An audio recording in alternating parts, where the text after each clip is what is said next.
Hey everyone, this is Roberto Blake and welcome to another video where I'll be teaching you about how to make better online videos for YouTube or just in general. Today I'm going to talk about the best cameras you can use for YouTube or for producing online video. There are basically four types of cameras that I think are appropriate for doing these type of videos, and I'm going to cover them one by one and what the pros and cons on each of those different types of cameras are, and give you recommendations as to which cameras or brands you should buy. There are four types of cameras we're going to cover, and the first one is DSLRs, which I'm using to do this YouTube video with. We're going to talk about advanced point-and-shoot cameras. We're going to talk about using smartphones as cameras, and we're going to talk about regular camcorders, also called Handycams. Now, each of these types of cameras has their strengths and weaknesses. DSLRs, for example, are usually more expensive, but they give you full control over your video and they give you a higher overall production value and the ability to create a great film look, and you can control things with manual focus, interchangeable lenses, etc. But as I said, they are more expensive and there are a lot of attachments and things that you have to get to really bring out their full potential. Advanced point-and-shoot cameras are cameras that are somewhere between a DSLR and a traditional point-and-shoot camera. They're very comfortable, they're very lightweight, they're very affordable, and the best ones that I've seen usually come from Nikon and Sony. And I'm going to get into which ones I recommend regarding those types of cameras. But these generally can be bought for, I want to say, between $180 and $350 if you want something in very good quality, and you can get some really amazing shots with them.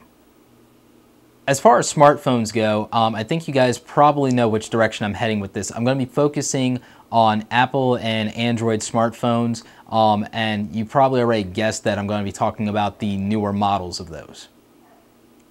Finally, the last camera, and truthfully, it's the type of camera that I like the least overall, but I feel compelled to mention it, are camcorders / handycams. And the reason I say that is because although I started with handycams very early on when I started doing YouTube videos, the reason that I don't like them, even though they're affordable and they're what most people are used to, is because handycams are extremely limited, and in my opinion, in a lot of ways they're more limited than smartphones. The quality on them, I feel, isn't quite as good. I don't feel the sensors are as good. Now, there are exceptions, but you pay more for them, and for the cost of a very good Handycam, I kind of feel like the money would be better spent in a DSLR camera anyway, due to the larger sensor and the overall quality, if nothing else. But that's not to say there aren't good Handycams out there, and we're going to briefly touch on that. DSLR cameras.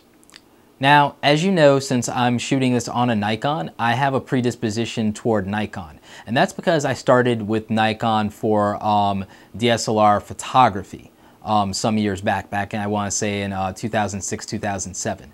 So that's why I use Nikon, because I've already invested into Nikon accessories, Nikon glass, and it's the camera workflow I know. However, I actually recommend Canon cameras if you're starting out wanting to do YouTube video with a DSLR camera, and I'm going to tell you the reasons why that I recommend Canon. I recommend Canon because without having to really get into the features out of the box, it's an easy to use and great camera system, and with regard to the color and contrast, without making any adjustments, it's going to perform a little better for you in terms of just shooting with minimal editing and color grading than a Nikon. Ultimately, the Canons can actually do low light situations a little better than the Nikons as far as the entry-level models, and the Nikon Rebel T3i, which most people actually shoot their YouTube videos with, even professional YouTubers. The majority of them that I've talked to and that I've followed on YouTube either started out or are currently shooting with the Canon Rebel T3i, and part of the reason for that is the flip-out screen that it has. So if you're going to look for a starter DSLR camera in general, or to shoot YouTube or online video, I highly recommend the Canon Rebel T3i. But if you're already invested into Nikon like I am, I'm going to recommend something comparable to that, which is the D5200 with its flip out screen. If a flip out screen is not an issue for you, then I recommend the D3200. It's a little more affordable, and it's the camera that I've been using, and you can see that the quality that this can produce if you know what you're doing and if you have decent lighting conditions, so forth. So those are the DSLR cameras that I'm going to recommend for starting out. Obviously, there are other great DSLR cameras out there, and there are other brands of DSLR cameras, but these are the ones that I know are tried and true and produce great results, especially if you're doing YouTube videos. But let's go ahead and move on to advanced point and shoot cameras. Now, the only particular one that I'm going to recommend is the Nikon Coolpix P520. That's about $350. I've seen some amazing videos done with that. It's one of the newer model Nikon advanced point and shoot cameras, and that's why I'm going to recommend it. I will have other recommendations from other brands in the description below, but some of the ones that I do recommend are Sony, and I'm actually going to recommend Panasonic as well. They produce good cameras overall, so I'm going to definitely recommend those as well. Look in the description below for links to my actual camera recommendations for that. Here's the thing about advanced point and shoot cameras though. Some of them do perform very well in low light, so you're going to want to do some shopping around if you feel like you have low light conditions.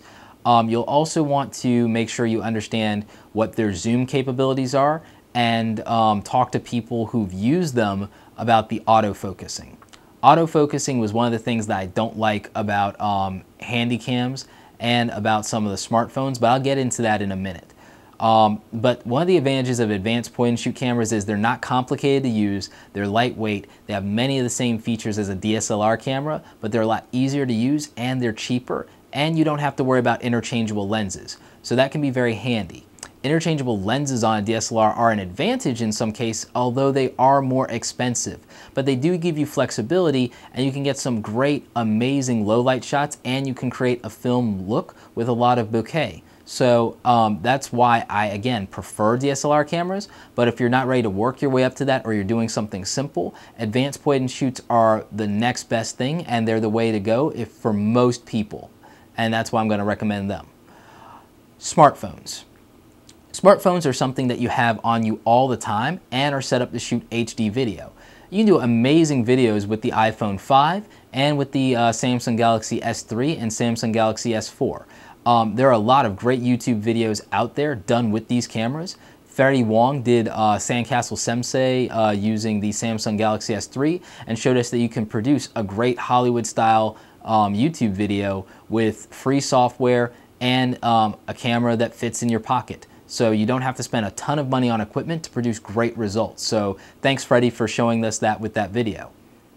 The one thing I will say about working with the smartphones is even if you mount them on a tripod or a fig rig, there can be some autofocus issues. So you'll want to kind of adjust for that and look up some tips to compensate for it. At some point, I'll do a video that's all about shooting on smartphones, so look forward to that in the future. Again, last but not least, Handycams.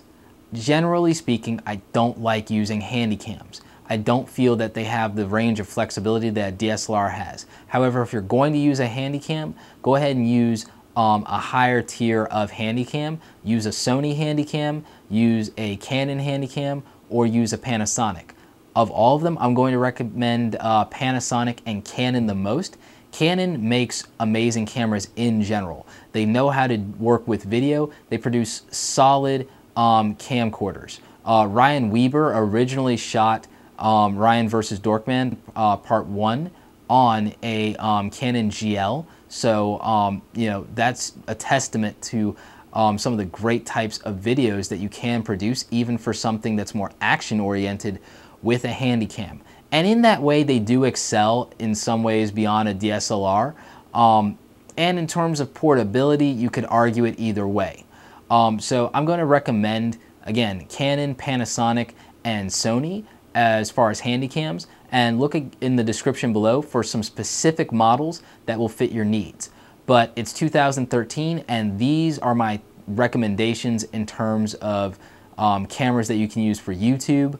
Overall, if money is not an object, The camera that I would recommend for YouTube, both of them are going to be DSLRs. I would say that right now I'm recommending the Canon 5D Mark III, which was used to actually shoot a few episodes of House in 24.